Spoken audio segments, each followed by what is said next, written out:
Olá, seja bem-vindo ao nosso canal Somos Todos Teólogos, onde nós tratamos assuntos diversos da teologia cristã, cosmovisão cristã, dentre outras questões. O foco do vídeo de hoje está em tratar sobre as imagens da salvação. Você está curioso? Então vamos juntos. As imagens da salvação são quadros concretos que revelam a realidade da cruz de Cristo. Todas essas imagens têm início no Antigo Testamento, mas essas imagens são elaboradas e enriquecidas mais a fundo no Novo Testamento, particularmente ao serem diretamente relacionadas ao maior acontecimento da história da humanidade, que é a morte de Cristo na cruz do Calvário. A primeira imagem de salvação é a propiciação. De uma maneira geral, propiciar alguém significa apaziguar ou pacificar a sua ira. Propiciação nos introduz aos rituais de um sacrifício, a qual diz respeito ao aplacamento da ira de Deus através da morte de Cristo na cruz, numa ação conjunta da Trindade. A Bíblia contém 3 afirmações explícitas sobre essa imagem. Romanos 3:25, primeira carta de João, capítulo 2, verso 2, e primeira carta de João, capítulo 4, verso 10. Nas 3 referências bíblicas relacionadas à propiciação, Deus é quem pratica a propiciação. Em primeiro lugar, temos que destacar o motivo pela qual a propiciação é necessária. A propiciação é necessária, pois o pecado suscita a ira de Deus, conforme Paulo afirma em Romanos capítulo 1, verso 18. A ira de Deus se revela do céu contra toda impiedade e perversão dos homens que detêm a verdade pela injustiça. Mas quem é que faz a propiciação? Num contexto pagão, é sempre seres humanos que procuram desviar a ira divina mediante a realização de detalhados rituais ou oferecimento de sacrifícios, como vegetais, animais e até mesmo humanos. Muitas pessoas pensam que tais práticas aplacam a ira de tal divindade. Mas no Evangelho de Jesus Cristo é diferente, pois nada do que possamos fazer, dizer, oferecer ou até mesmo dar pode compensar os nossos pecados, nem muito menos afastar a ira de Deus sobre nós. Não há possibilidade alguma de bajularmos, de subornarmos ou de persuadirmos a Deus a nos perdoar, pois nada merecemos das suas mãos a não ser o julgamento. Então foi o próprio Deus que, em sua infinita misericórdia e graça, tomou a iniciativa da propiciação. E podemos ver isso com mais clareza quando o próprio Deus apresentou Jesus como sacrifício propiciatório, conforme Romanos 3:25, que diz: a quem Deus propôs no seu sangue como propiciação. E na primeira carta de João, capítulo 4, verso 10, que diz: não é que nós tenhamos amado a Deus, mas é que Ele nos amou e enviou o seu Filho como propiciação pelos nossos pecados. Perceba que o sacrifício propiciatório de Deus não foi nenhum animal, não foi nenhuma coisa, mas foi uma pessoa. E não foi qualquer pessoa. Na verdade, Deus ofereceu a si mesmo. Ao dar o seu Filho, Deus estava oferecendo a si mesmo, pois o próprio Deus, que em ira santa buscava ser propiciado, o próprio Deus que em santo amor resolveu fazer a propiciação, e foi o próprio Deus que na pessoa do seu Filho morreu como propiciação pelos nossos pecados. Assim Deus tomou a sua própria iniciativa amorosa de apaziguar sua própria ira justa, levando em seu próprio ser, na pessoa do seu próprio Filho, a tomar o nosso lugar e morrer por nós. Vamos procurar entender um pouco mais sobre a realização de Cristo Jesus na cruz. As imagens agora mudam do santuário para o mercado, mudam dos rituais religiosos para as transações comerciais. A imagem de salvação agora é a imagem de redenção. De maneira simples, redenção significa comprar de volta, quer com uma compra comercial, quer com um resgate.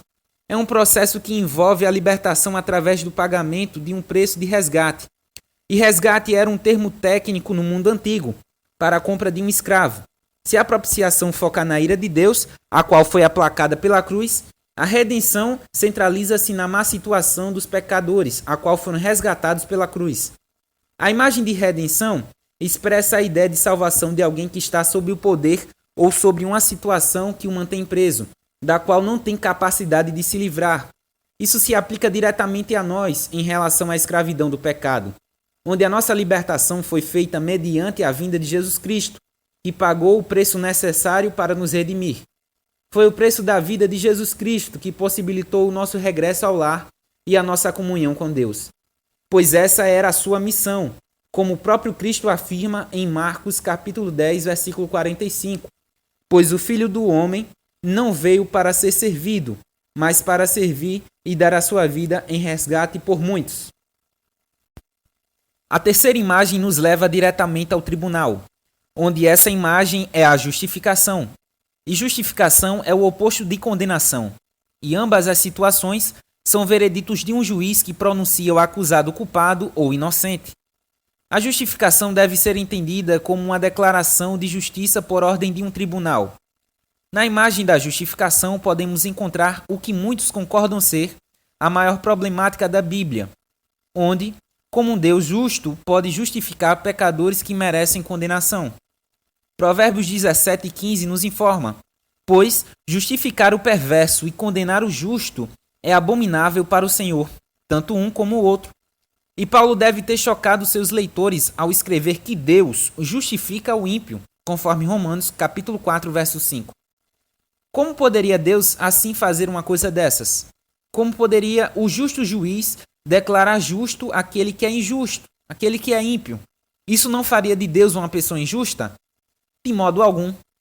Em primeiro lugar, podemos resolver essas questões entendendo um pouco sobre a fonte da nossa justificação, a qual é indicada na expressão justificados por sua graça, conforme Romanos 3:24.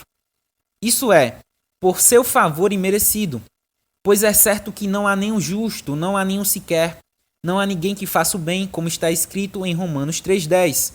E também é igualmente certo que ninguém pode se declarar justo à vista de Deus. Ou seja, a autojustificação é uma total impossibilidade. E Paulo afirma isso em Romanos 3:20. Portanto, é Deus quem justifica. Somente Ele pode fazer isso. E Ele faz isso livremente. Não por causa das nossas boas obras, mas por causa da sua própria graça. Portanto, como disse Steven Lawson, a salvação não é recompensa para o justo, mas é um presente para o culpado. Paulo nos dá outra expressão-chave, a qual nos introduz no fundamento da nossa justificação, que é justificados por seu sangue, conforme Romanos capítulo 5, verso 9. Justificação não é sinônimo de anistia, que estritamente falando significa perdão sem princípio, perdão que deixa de ver o erro e se recusar a levá-lo à justiça. Quando Deus justifica pecadores, Ele não está declarando que pessoas ruins são boas, nem está dizendo que não são pecadoras. Mas quando Deus justifica pecadores, Ele faz isso porque Ele mesmo, em seu Filho Jesus, levou a penalidade da infração da santa lei, morrendo na cruz. Além disso, Paulo ainda nos informa o meio da nossa justificação, que é indicado na expressão favorita do apóstolo: justificados pela fé. A graça e a fé andam juntas uma com a outra, uma vez que a função da fé é receber o que a graça livremente oferece. John Stott disse: a fé é a mão aberta esperando a graça. A fé é o olho que olha para Cristo. A fé é a mão que segura em Jesus. A fé é a boca que bebe da água da vida. Portanto, não somos justificados por nossa fé, mas somos justificados pela fé. Fé essa que flui da graça de Deus e pelo sangue de Cristo. A graça de Deus é a fonte e o sangue de Cristo Jesus é o fundamento da nossa justificação. A fé é o meio pelo qual somos unidos a Cristo. Ou seja, Deus realmente justifica o pecador que crê, contudo, não por causa da dignidade da sua crença, mas pela dignidade daquele em que ele crê. Passamos pelo ambiente do templo, pelo mercado e pelo tribunal. Agora nós estamos na nossa própria casa, com nossa família e amigos. A quarta e última imagem é a imagem da reconciliação. E reconciliação nos introduz às experiências de contextos familiares. Reconciliar significa restaurar um relacionamento, renovar uma aliança, de modo que pressupõe a união de um relacionamento original que havia sido quebrado, mas agora foi recuperado por Cristo.